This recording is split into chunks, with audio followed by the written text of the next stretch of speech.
Le dernier quart d'heure de Smart Bourse, chaque soir c'est le quart d'heure thématique et chaque lundi c'est notre quart d'heure américain, un rendez-vous incontournable pour suivre, analyser la vie politique, économique, financière et plus encore américaine avec Pierre-Yves Dugas, notre correspondant américain à distance, en visio avec nous. Bonsoir Pierre-Yves, bienvenue. Kevin Warsh, donc vous défendez l'idée d'un choix heureux. Pourquoi ? Première question. Et quelles sont les conséquences de ce choix, de ce pic de Trump pour succéder à Jay Powell ? Donald Trump ne s'est pas trompé de Kevin. Il a hésité entre Kevin Hassett, qui est certainement un économiste républicain très loyal à Donald Trump, mais qui n'a pas la profondeur et l'expérience et le respect international dont dispose Kevin Warsh. Il n'y a pas beaucoup de banquiers centraux en Europe qui peuvent certainement tenir la dragée haute à Kevin Warsh. Il a passé l'essentiel de sa vie à faire passer le risque d'inflation avant le risque de chômage. C'est un faucon professionnel, pratiquement. C'est quand même extrêmement paradoxal de voir qu'il ait été choisi par Donald Trump, qui a tout fait pour miner l'indépendance de la Fed, décrédibiliser Jérôme Powell et insister sur le fait que les taux d'intérêt ne baissaient pas assez vite. C'est très curieux. Pour autant, Kevin Warsh, qui a été interrogé au cours des derniers mois sur l'importance d'accélérer les baisses de taux, l'a dit, il n'y a pas de faucon et de colombe. On est faucon dans certaines circonstances, quand cela est justifié, et puis on est colombe dans d'autres circonstances. Kevin Warsh, je n'en étais pas conscient d'ailleurs, c'est en fouillant un petit peu dans sa vie au cours des dernières heures que je me suis rendu compte que c'est un ami et un disciple de Stanley Druckenmiller. Ouais. Héros du capitalisme, héros des hedge funds, héros de la spéculation, quelqu'un qui pendant 30 ans vous produit que des années positives de rendement et en moyenne de 30%, quelqu'un qui se base sur des analyses macro pour faire des paris sur les devises, par exemple, ça force le respect. Kevin Warsh n'est probablement pas l'idéologue qu'il avait besoin de paraître pour faire parler de lui dans la presse depuis qu'il a quitté la Réserve fédérale en 2011. Il a quitté en 2011 en annonçant que, en grande partie, c'était parce que il pensait que la deuxième vague d'assouplissement quantitatif allait provoquer des bulles et probablement aussi de l'inflation. Elle a certainement provoqué des bulles. Bulles d'ailleurs dont nous voyons encore les effets aujourd'hui. Nous en parlions la semaine dernière. Le maintien de taux d'intérêt très bas sur le marché immobilier a fait qu'aujourd'hui, on a beaucoup moins de liquidités sur le marché immobilier qu'on ne l'aurait parce que les gens veulent rester bloqués dans des prêts à taux fixe plutôt que de vendre leur propriété. Kevin Warsh, maintenant, a un grand rendez-vous avec nous tous, c'est probablement le 16 et 17 juin. Ah. J'ai regardé le calendrier des réunions du Fonds monétaire, du comité de l'open market, du FOMC. Le mandat de Jérôme Powell expire mi-mai. Si tout se passe bien, le département de la justice va annoncer de manière plus ou moins élégante que les poursuites pénales sont écartées en ce qui concerne ces accusations qui planent sur la tête de Jérôme Powell. On a tout le temps de confirmer Kevin Warsh d'ici le mois de mai. Une fois que cette ambiguïté et cette menace sur Jérôme Powell sera levée, le patron de la commission bancaire du Sénat, Tom Tillis, quelques autres républicains qui sont sur ce comité, notamment Lisa Murkowski, sénatrice de l'Alaska, vont procéder à l'examen de la sélection par le président Trump de Kevin Warsh. Il sera confirmé largement. Il connaît très bien ce processus. Il a déjà été gouverneur. On ne voit pas très bien ce qu'on pourrait lui reprocher aujourd'hui. Entre-temps, il va discuter avec tous ses collègues et anciens collègues de la Réserve fédérale. Et entre-temps, d'ici la fin avril, on aura eu plusieurs chiffres de l'emploi et du chômage.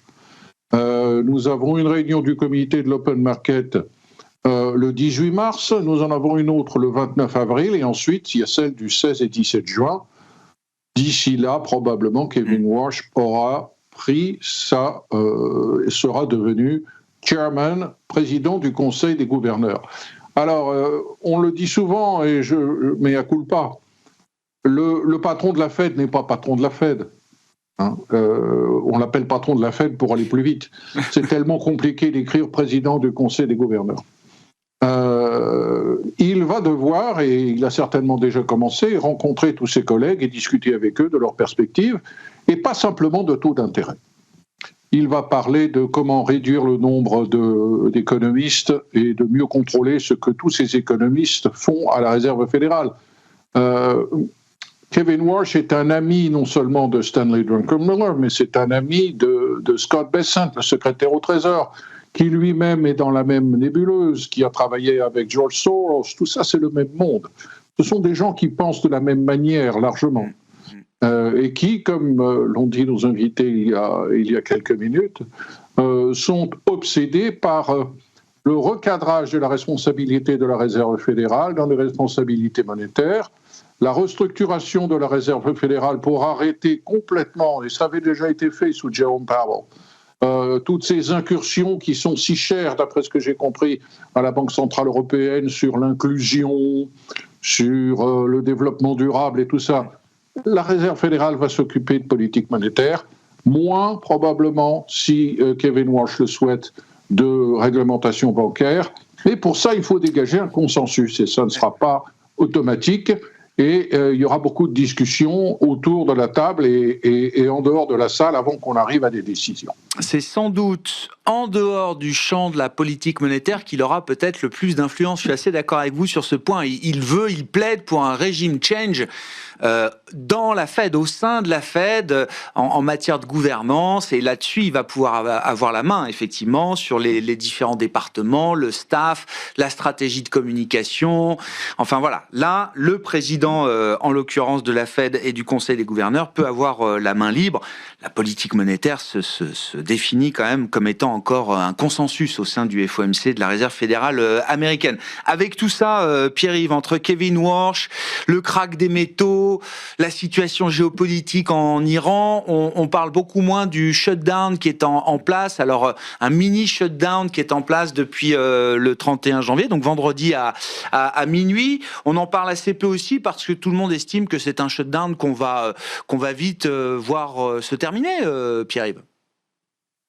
Les démocrates avaient fabriqué un shutdown en utilisant ce prétexte de la remontée 2 mois plus tard des primes d'assurance maladie et l'élimination des subventions dont bénéficiaient une vingtaine de millions d'Américains. Là, les démocrates choisissent un autre sujet qui est très très chaud, qui émotionnellement porte beaucoup dans l'opinion, qui est celui de la violence, de l'application des lois de l'immigration par les nouvelles police de l'immigration fortement financée par l'administration Trump. Petit rappel, il y a 10 jours, les 6 des 12 lois qui constituent le budget américain avaient été votées dans un gros paquet par la Chambre des représentants. Il fallait que le Sénat les adopte exactement dans le même texte. Le Sénat a dit non, on va en prendre 5 sur 6, parce que la 6e, c'est le département de la sécurité intérieure, c'est la tutelle des polices de l'immigration, et là, il va falloir changer complètement la manière dont ces polices travaillent. Du coup, il faut maintenant que 5 de ces 6 budgets soient adoptés à nouveau par la Chambre des représentants, ce qui, d'un point de vue de procédure, va prendre au moins 24 heures, parce que les démocrates ne veulent pas aider les républicains qui ne disposent à partir de ce soir plus que de 4 voix de majorité, 218 d'un côté républicain, 214 chez les démocrates, parce qu'il y a un nouveau démocrate qui est arrivé. Et puis ensuite, il va falloir, on s'est donné jusqu'au 13 février, pour décider des conditions nouvelles qui seront imposées au département de la sécurité intérieure et aux polices de l'immigration pour voir comment on va financer le DHS. Quelles sont ces conditions? Pas les masques. Empêcher la police de l'immigration de porter des masques pour appréhender des immigrants soupçonnés d'être sans papier. Arrêter leur patrouille agressive. Obliger ces agents fédéraux à porter un uniforme avec leur nom. Ouais. Voilà quelques-unes les obliger également à porter des caméras. Alors ça, les républicains sont d'accord. L'histoire du nom, ça va être difficile parce qu'on a affaire en face quand même à des manifestants qui sont très professionnels et qui, dès qu'ils ont capté le nom d'un agent de l'immigration, trouvent son adresse et vont manifester devant sa maison et font peur à ses femmes et ses enfants. Vous voyez, c'est un marchandage compliqué. On va rentrer dans le détail de la violence de l'application des lois anti-immigration pour conditionner la fin totale de ce shutdown. Mais normalement, demain soir, mardi, pour 11 des lois de finances parmi les 12, le problème sera réglé. Merci beaucoup Pierre-Yves, merci pour votre éclairage hebdomadaire qui nous permet de suivre au plus près les enjeux de la vie politique et économique et financière américaine. Pierre-Yves Dugas avec nous chaque lundi dans ce quart d'heure américain, correspondant américain de BeSmart for Change, que vous retrouvez bien sûr comme toutes les émissions en replay sur bsmart.fr ou encore en podcast sur l'ensemble de vos plateformes préférées.